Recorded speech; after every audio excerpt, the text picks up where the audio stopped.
Tanto o desfraude quanto o desmame, esses movimentos que eles contam sobre o crescimento das crianças, eles têm feito muito parte do nosso universo aqui sobre como fazer, né? Como fazer um desmame, como fazer um desfraude. E as famílias nos perguntam muito sobre isso, né? Como se a gente pudesse, mais uma vez, ter uma resposta certa para cada uma dessas perguntas, né? E não tem. A gente costuma dizer que a gente tem um jeito que a gente acredita. Esse jeito, ele logicamente está pautado na criança. Acho que tudo que a gente faz em relação à infância está pautado na criança, essa é a nossa concepção primordial.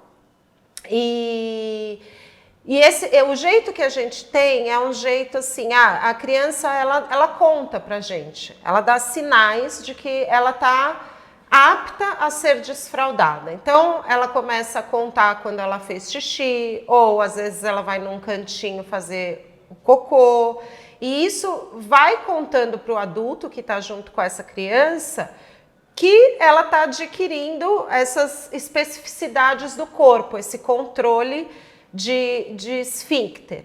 Para a gente é bem importante ter clareza de que esse momento do crescimento da criança é um momento sim do corpo dela, é um momento de autopercepção, mas como a criança, assim como todos nós, estamos numa relação social, a construção do sujeito e a construção das percepções, elas dizem respeito a si e ao outro, é sempre uma troca.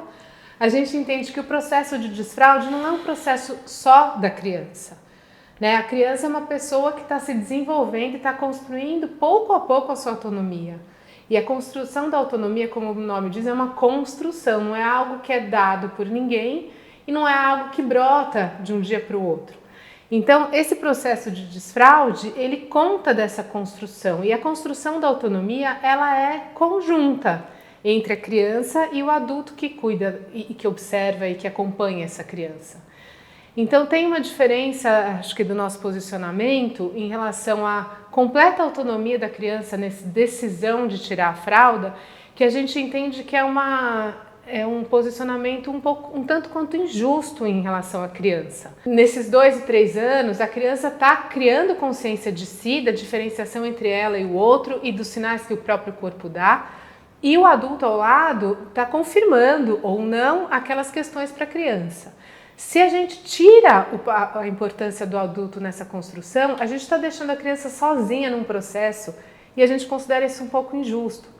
Quando o adulto constrói esse processo de desfraude, essa percepção junto com a criança de que ela está controlando os esfínteres e aposta junto com ela de que ela é capaz de perceber quando faz xixi e acompanha ela ao banheiro e faz todo esse processo respeitoso. Faz parte da nossa parte legitimar essa conquista, porque a própria demonstração desta aquisição, ela já conta de uma conquista da criança. A conquista não é só tirar a fralda.